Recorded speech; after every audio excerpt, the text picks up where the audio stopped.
Namaskar, dear learners. Welcome to this session. The topic is agricultural labor.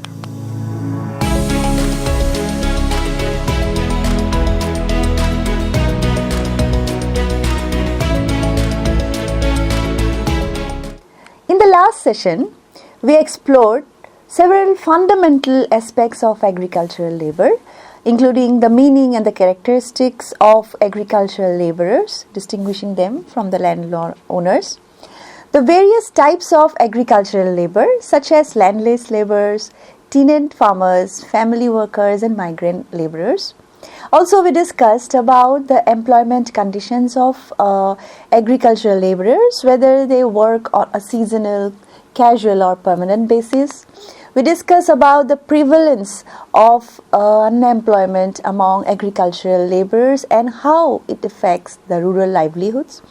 We also discuss about the income and wage structures, and also we have gone through the major challenges faced by the agricultural laborers in India, including the exploitation, underemployment, lack of mechanization and poor implementation of labor laws. So agriculture, as we know, has been the backbone of the Indian economy for centuries, employing over 50% of the country's workforce. Despite being a crucial sector, agricultural laborers who work tirelessly to ensure food production remain among the most economically and socially vulnerable groups. Many face low wages, lack of job security, poor working conditions and minimal social protection. Dear learners, we have gone through in the previous videos, as I have already said, the meaning, characteristics, the types of agricultural labor and employment conditions, income and wage structures, the major challenges faced by the agricultural laborers in India. However, understanding these issues is just the beginning. To truly improve the conditions of agricultural laborers, we need to examine the trends, the causes of growth and also the policies shaping their lives. That is precisely what we will discuss in today's session. Is that in this session we will address some of the most critical aspects of agricultural labor, including the trends of agricultural labor in India, how have economic and technological changes affected agricultural employment, the causes of growth of agricultural labor in India, the measures to improve the conditions of agricultural laborers.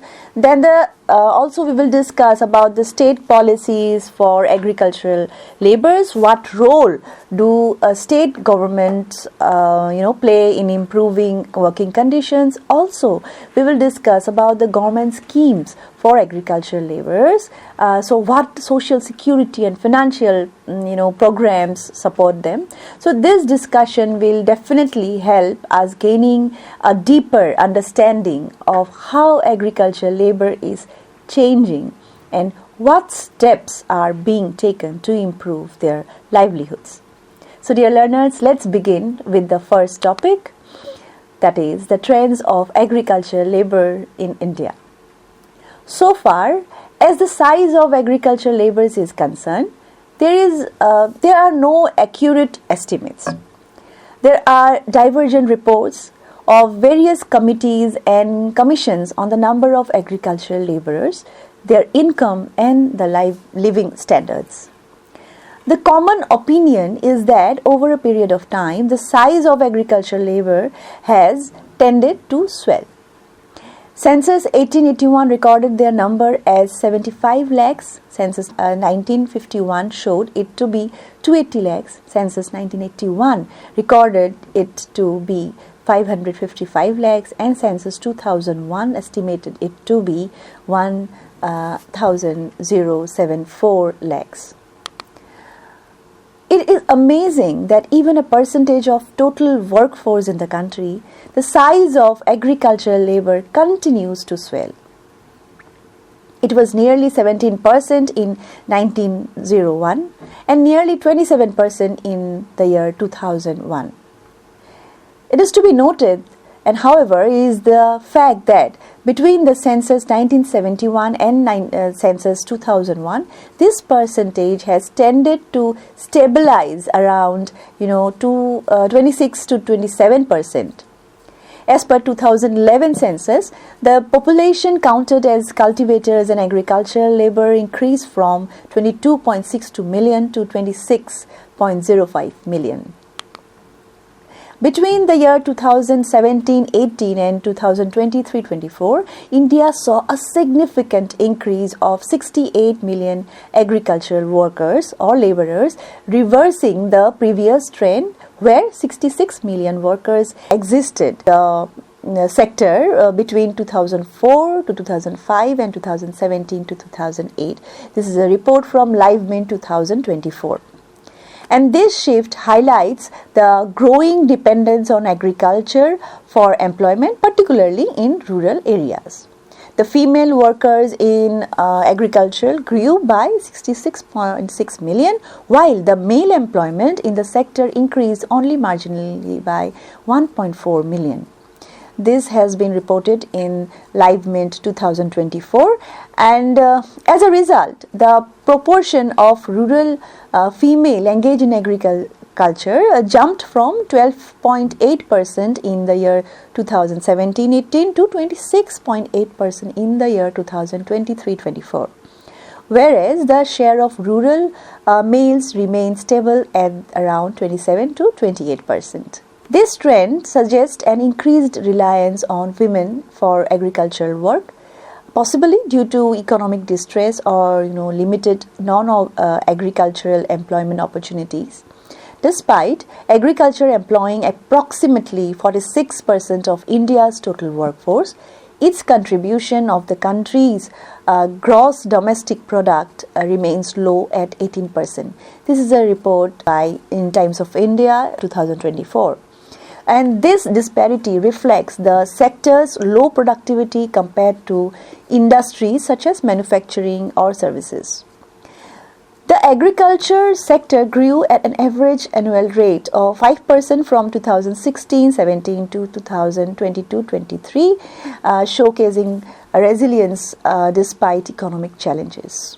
This is a report by PIB 2024. In the second quarter of the 2024-25 fiscal year, agriculture growth declined to 3.5%, indicating potential structural weakness in the sector. This is again a report by PIB 2024, and the gross value by the agriculture and related sector improved from 24.38% financial year 2014-15 to 30.23% by financial year 2022-23, suggesting an increasing economic reliance on agriculture. Now let us discuss about the causes of growth of agricultural labor in India. So there are many factors responsible for this alarming growth of agricultural labor in India. Some of the prominent ones are: number one, the growth of population.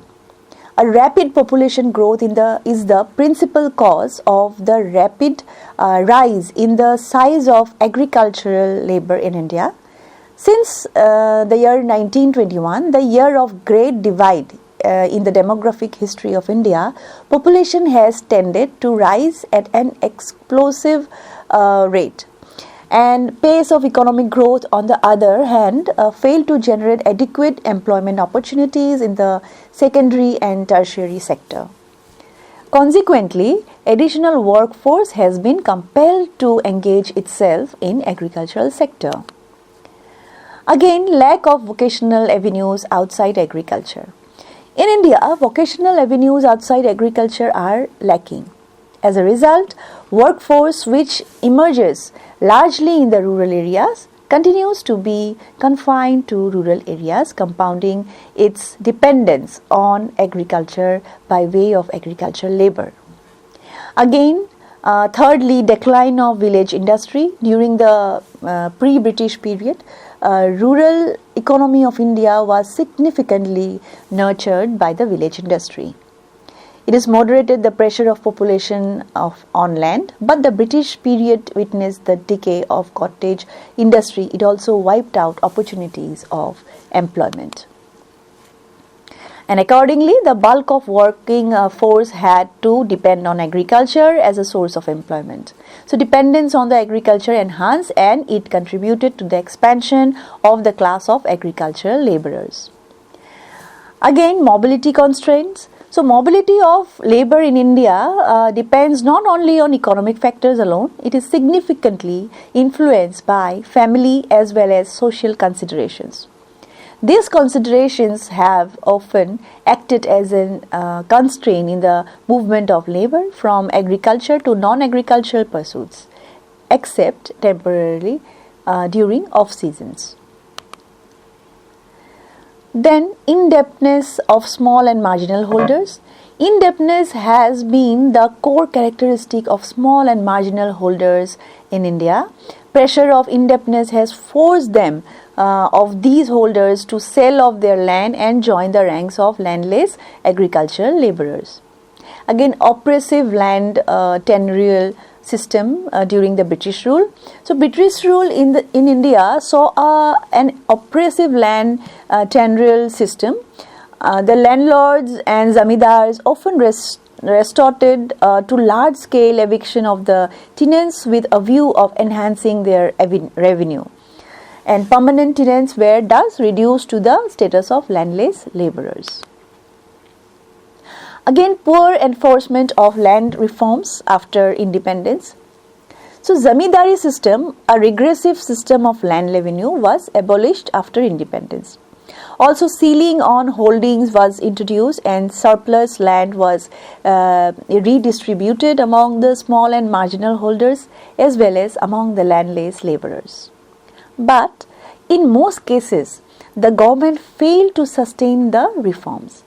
It was just a matter of time that small and marginal holders as well as the agricultural laborers lost their land after its initial mortgage. Their land was never complemented with any meaningful support system. Land alone is not a sufficient means of production. It ought to be supported with other means including tools, implements and inputs of seeds, water and fertilizers. Initially, a mortgage and finally a desperate sale of their land was almost an inevitable occurrence in the absence of any systematic support system. Now, dear learners, let us move into the topic on the measures to improve conditions of agricultural laborers. To improve the socio-economic conditions of agricultural laborers, there are certain suggestions that you can see in the screen. First is the effective implementation of Minimum Wage Act. So the wage rate of agricultural labor is extremely low in India. We have discussed this in our previous videos. And barring few states like Punjab, Kerala, most states of the country, prevailing wage rate for agricultural labor is almost at its bottom. Despite the Minimum Wage Act of 1948, laborers continue to be hired at subsistence wage rate, and this points to glaring laxity in the enforcement of the law. This laxity ought to be pinned. The state government should ensure that the agricultural laborers are paid wages in accordance with the Minimum Wages Act. Also, provisions should be made for the periodic revisions of wage structure in sync with the price structure. Then, development of agriculture. As a lasting solution to the problem of agricultural laborers, it is extremely essential that productivity standards are raised in the agricultural sector and that technology is devised for the spread of multi-cropping system. This will definitely generate remunerative opportunities of employment. Agricultural laborers will get employment along with a reasonable wage structure. Thirdly, the measure would be alternative employment opportunities. The government must focus on generating opportunities of employment outside agriculture. This will facilitate migration of workers from agriculture to non-agricultural areas of employment. Accordingly, the burden of excessive labor on the land would reduce, rural wage rate will rise in parity with urban wage rate, alternative employment opportunities may be generated through the development of rural village infrastructure and the development of rural industry, particularly the agro-processing industry. Now, dear learners, let us discuss about some of the state policy for agricultural laborers. Agricultural laborers constitute a significant portion of India's workforce, playing a vital role in the nation's food production and rural economy.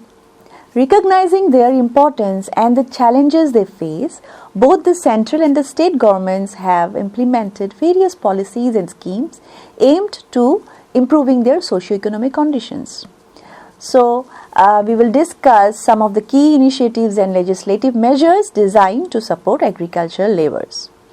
So, first is the Unorganized Workers Social Security Act 2008. So, the central government enacted the Unorganized Workers Social Security Act in 2008 to provide social security benefits to workers in the unorganized sector, including agricultural laborers. This act mandates the formulation of welfare schemes covering life and disability cover, health and maternity benefits, and old age protection. The implementation of these schemes is a collaborative effort between the central and the state governments, ensuring that the benefits reach eligible workers across the country. Then, the Agriculture Workers Welfare and Protection Bill 2022. This was introduced in the Lok Sabha in the year 2022, and this bill aimed to provide comprehensive welfare measures and protection for agricultural workers. The key provisions including ensuring minimum wages, pension, provident fund facilities, financial compensation with paid leave in case of accident, medical and maternity benefits, and the establishment of welfare authorities and funds dedicated to agricultural workers' welfare. The bill underscores the government's commitment to safeguarding the rights and the well-being of agriculture laborers. Then, the National Mission on Natural Farming NMNF 2024. In the year 2024, the Union Cabinet approved the National Mission on Natural Farming as a standalone centrally sponsored scheme with a total outlay of rupees 2,481 crore. The mission promotes sustainable and eco-friendly farming practices. By encouraging natural farming methods, the scheme aims to reduce input costs for farmers, enhance soil health, and improve the livelihood of agricultural workers through increased productivity and environmental conservation. Then the state-specific initiatives. So, several state governments have launched tailored schemes to address the unique challenges faced by the agricultural laborers in their regions. For instance, the government of Odisha introduced the Mukhyamantri Krishi Udyog Ayojana (MKUY) to encourage capital investment in agriculture and elite sectors. This flagship initiative aimed to create employment opportunities for agricultural workers by promoting agribusiness ventures and enhancing the state's agricultural infrastructure. Again, to combat the rising cost of living, the Indian government announced a marginal increase in minimum wage for workers in informal sectors, including agriculture, effective from October 1, 2024, and it is the minimum wage revisions. So, post-hike unskilled workers receive a daily minimum wage of rupees 783, semi-skilled workers rupees 868, and highly skilled workers rupees 1035. And these revisions aims to provide better financial security to agricultural laborers and ensure fair compensation for their contributions. Again, the consolidation of regional rural banks (RRBs). So, in a strategic move to strengthen the financial support system for small farmers and agricultural laborers, the Indian government proposed merging regional rural banks, reducing their number from 43 to 28. And this consolidation aims to lower operational cost and bolster the capital base of these banks, thereby enhancing their ability to serve rural communities effectively. Strengthened RRBs are expected to provide better credit facilities and financial services to agricultural laborers, aiding in their economic upliftment.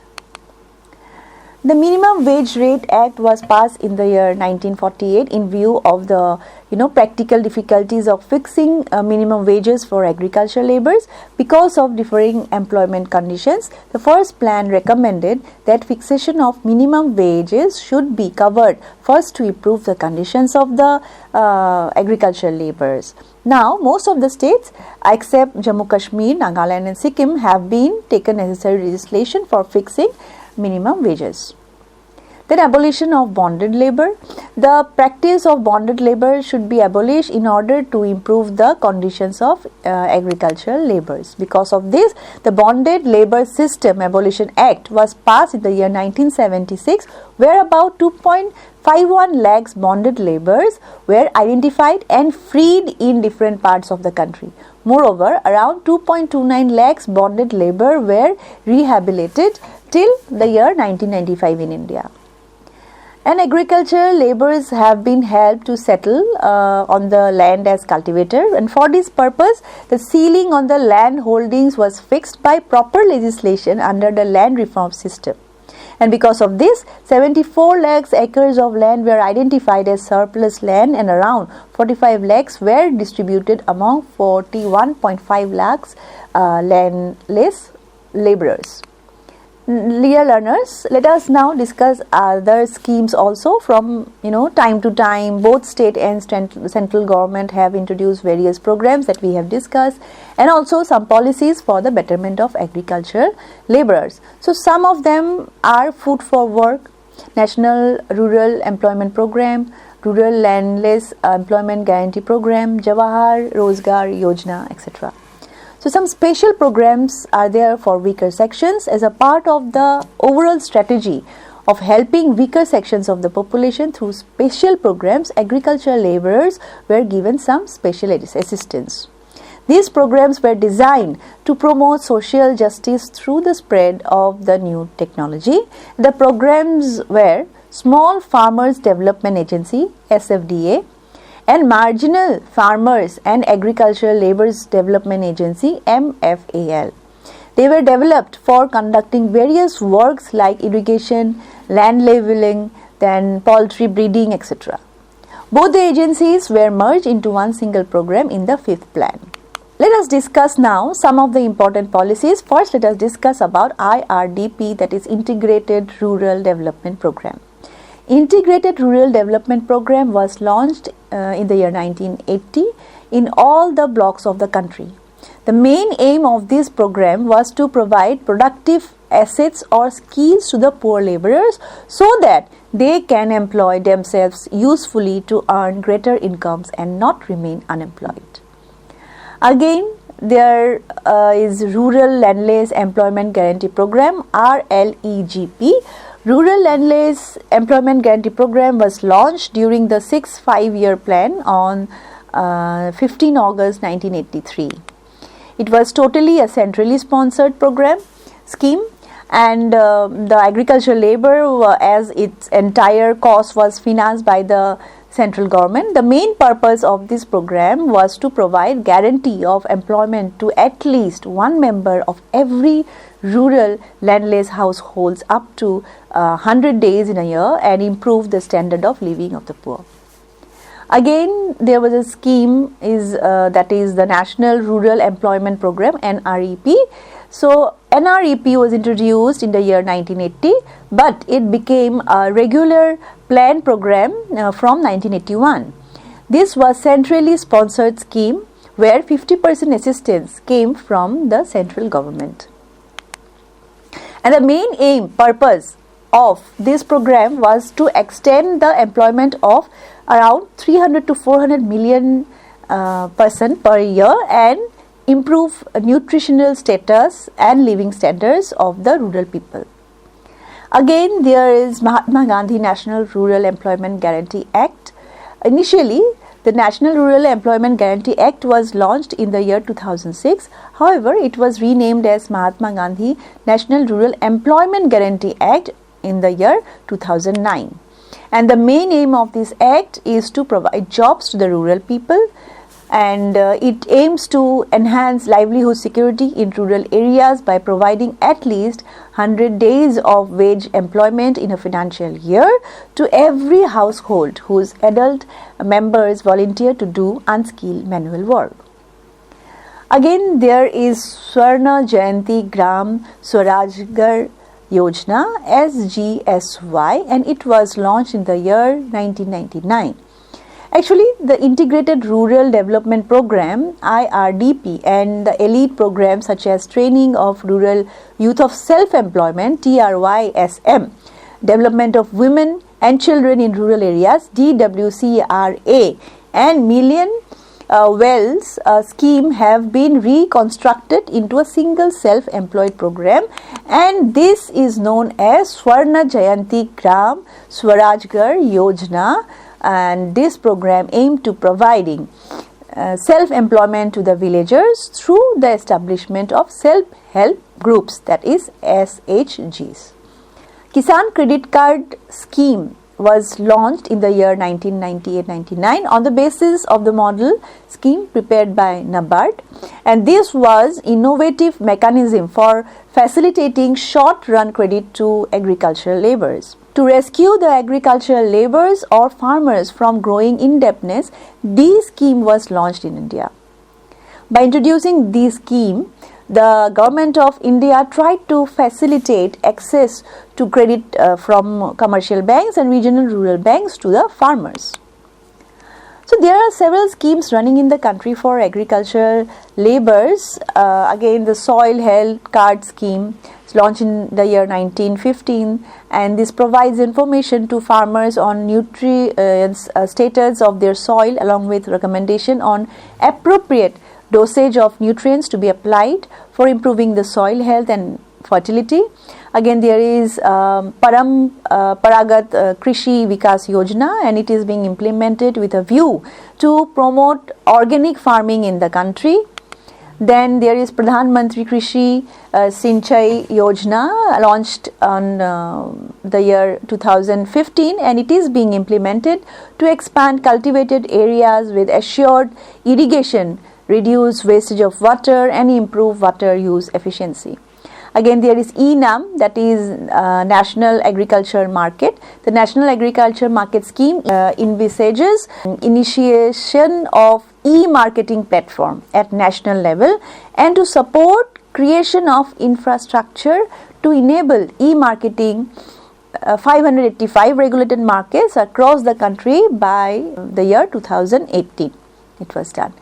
And there is Pradhan Mantri Fasal Bima Yojana and restructured weather-based crop insurance scheme now. So it is to provide comprehensive crop insurance coverage from pre-sowing to post-harvesting losses against non-preventable natural risk. Again, there is interest subvention scheme ISS. The government provides interest subvention of 3% on short-term crop loans up to 3 lakhs. So the multifaceted approach of combining legislative measures, welfare schemes, financial reforms and community empowerment reflects the government's dedication to improving the lives of agricultural laborers.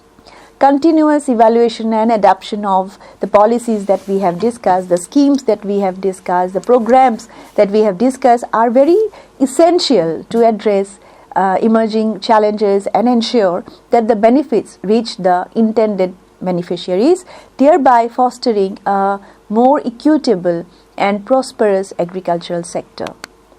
So dear learners, as we reach the conclusion of this session, let's quickly recap the key takeaways.